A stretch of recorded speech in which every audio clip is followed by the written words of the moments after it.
अस्सलामुअलैकुम डियर बच्चों, कैसे हैं आप लोग। उम्मीद करती हूँ खैर खैरियत से होंगे। लर्न विद रब में आप सभी का वेलकम है। तो आज ना मुझे कैमरा जो है ना वो सेट करने में बहुत मसले आए हैं, क्योंकि मेरा जो स्टैंड है वो थोड़ा सा छोटा है और इस वजह से मैंने बड़े मसले जो है वो फ़ेस किए हैं। तो जैसा कि आप लोग देख रहे हैं कि आज हमारे पास जो है वो बुक है क्लास 1 की।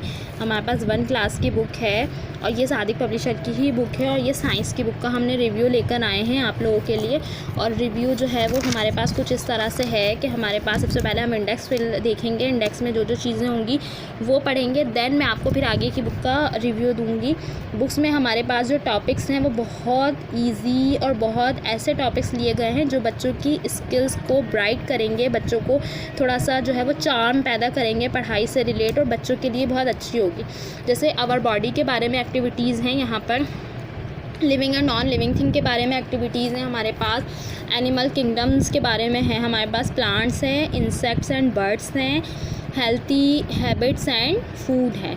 लाइफ साइंस के बारे में था, ये हमारी लाइफ के बारे में था। अब अर्थ साइंस के बारे में, यानी कि अर्थ के बारे में कौन कौन सी चीज़ें इन्होंने दी हुई है। एक तो अर्थ का टॉपिक दिया हुआ है, सन, स्काई, मून और स्टार्स। ये वाला टॉपिक बच्चों के लिए बहुत अट्रैक्शन का बाइस होता है, इसलिए ये वाला टॉपिक दिया हुआ है। एयर, वाटर और वेदर, ये भी बच्चों के लिए बहुत रूटीन की चीज़ें इसमें, मतलब जैसे बच्चों को दी हुई है, जो बच्चे रूटीन में चीज़ें देखते रहते हैं उससे बच्चों को पढ़ने में भी आसानी होती है। फिज़िक्स साइंस में दिया हुआ है, मटेरियल मैटर्स को दिया हुआ है, बच्चे मैटर्स का कॉन्सेप्ट क्लास 1 में ही समझ लें, ये बहुत अच्छी बात है। इलेक्ट्रिसिटी एंड इट्स यूजेस दिए हुए हैं, लाइट एंड शेडो, साउंड्स दिया हुआ है फिज़िक्स साइंस में। तो 3 इन्होंने कैटेगराइज़ किए हैं अपनी बुक को, एक फ़िज़िक्स साइंस में, फिज़िकल साइंस में किया है, एक अर्थ साइंस में किया है और एक लाइफ साइंस में किया है। ये बहुत अच्छी चीज़ है कि इन्होंने भी केमिस्ट्री का जो कॉन्सेप्ट है वो इतना नहीं दिया, क्योंकि बच्चों को वो चीज़ आपस में समझ भी नहीं आती। बॉडी में बहुत अच्छी और बहुत आसान से एक्टिविटीज़ हैं, जैसे कि बहुत आसान से क्वेश्चन आंसर्स हैं, जंबल वर्ड्स हैं हमारे पास, अरेंजिंग वर्ड्स है, पजल्स हैं हमारे पास, और इन्होंने कुछ दिया हुआ है कि लाइंस दी हुई हैं और उसको हमने ये बताना है कि हमारी कौन सी सेंस उसके अंदर सूटेबल है। तो ये बच्चों को मज़ा आता है एक्टिविटीज़ करने में। अब इसी तरह से लिविंग थिंग्स के बारे में हमारे पास दी हुई हैं इन्होंने, लिविंग थिंग्स और नॉन लिविंग थिंग्स का कॉन्सेप्ट इन्होंने दिया हुआ है और बच्चों के लिए ये बहुत अच्छा कॉन्सेप्ट होता है, बच्चे बहुत आसानी से इस चीज़ को समझ जाते हैं। मैचिंग दी हुई है बच्चों को, लिविंग थिंग्स और नॉन लिविंग थिंग्स की पिक्चर्स पेस्ट करने को बोला हुआ है अपने पास से, या बच्चे खुद बना भी सकते हैं। लिविंग थिंग और नॉन लिविंग थिंग की चीज़ें बच्चे आराम से बना भी सकते हैं। जैसे लिविंग थिंग में बच्चे ट्री बना सकते हैं, फ्लावर्स बना सकते हैं, इसी तरह से नॉन लिविंग थिंग में बच्चे पेन पेंसिल बना सकते हैं, चेयर बना लेते हैं, बॉल बना लेते हैं। नॉन लिविंग थिंग में तो ह्यूज वैराइटीज़ होती हैं, लेकिन बच्चे लिविंग थिंग्स में भी फ़िश बना सकते हैं। बहुत सारी चीज़ें बच्चे कैटेगराइज कर लेते हैं और बच्चे बना लेते हैं क्लास 1 के हिसाब से।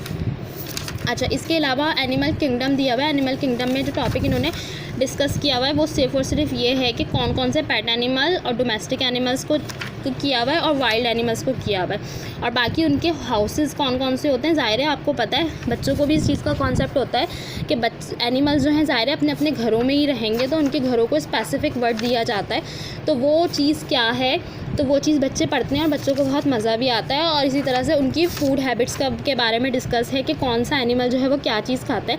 अच्छा, ये बच्चों को कॉन्सेप्ट पहले से क्लियर होता है कि कौन सा फूड जो एनिमल है वो क्या फूड हैबिट रखता है। जैसे बच्चों को पता है कि टाइगर, लायन वगैरह दूसरे जानवर खाते हैं, ईगल का भी पता है कि वो गोश्त के टुकड़े वगैरह खाती है, काओ, हॉर्स, गॉड, इन सारी चीज़ों का पता है कि ग्रासेस वगैरह खाते हैं।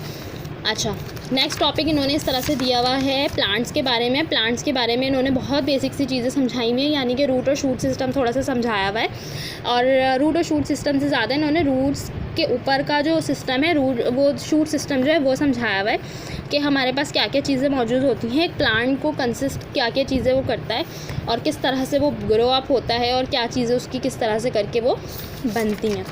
तो वेजिटेबल्स के नेम्स बताए हुए हैं, क्योंकि बच्चे वेजिटेबल्स और बीन्स जो हैं वो अपने रेगुलर रूटीन में रखते होते हैं, और फ्रूट्स। तो यही 3 टॉपिक पे, वेजिटेबल्स पे, फ्रूट्स पे और बीन्स पर ना ये पूरा टॉपिक बेस कर रहा है, और ये बच्चों के लिए बहुत आसान होता है, ईजी सा, बच्चों को खुद पता होता है, क्योंकि बच्चे रूटीन में ये खा भी रहे होते हैं ना।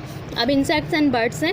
इंसेक्ट्स और बर्ड्स जो हैं वो भी बच्चों की आपको पता है रूटीन में होती हैं। इंसेक्ट्स और बर्ड्स दोनों चीज़ें अलग अलग हैं, लेकिन उसके बावजूद भी दोनों एनिमल्स अलग अलग होने के बावजूद भी एक साथ इसलिए रखे गए क्योंकि बच्चों को इतना कॉन्सेप्ट नहीं होता। बर्ड्स के जिस तरह से फेदर्स होते हैं, पर होते हैं, इसी तरह से इंसेक्ट्स के पास भी पर होते हैं और वो भी उड़ सकते होते हैं। तो इस वजह से क्लास 1 के लेवल पे इन दोनों को जो है वो मर्ज कर दिया जाता है। बाकी आगे की क्लास में इसको कैटेगराइज कर दिया जाएगा और बच्चों को बता दिया जाएगा कि इंसेक्ट एक बहुत अलग चीज़ है और बर्ड्स जो है वो बहुत अलग चीज़ है।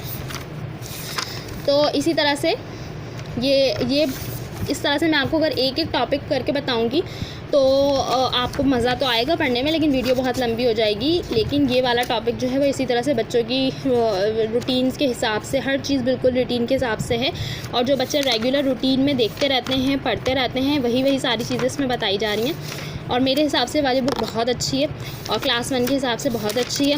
बच्चों को बहुत अच्छी ग्रिप आएगी इस बुक पर, बहुत अच्छी तरीके से बच्चे समझ सकेंगे। एक्टिविटीज़ कुछ इस तरह की हैं कि बच्चे आसानी के साथ काम कर सकेंगे और समझ भी उनको आएगा। तो वीडियो अच्छी लगी हो तो लाइक, शेयर एंड सब्सक्राइब कीजिए। मिलते हैं नेक्स्ट वीडियो में, जब तक अपना बहुत ख्याल रखिए। अल्लाह हाफ़िज़।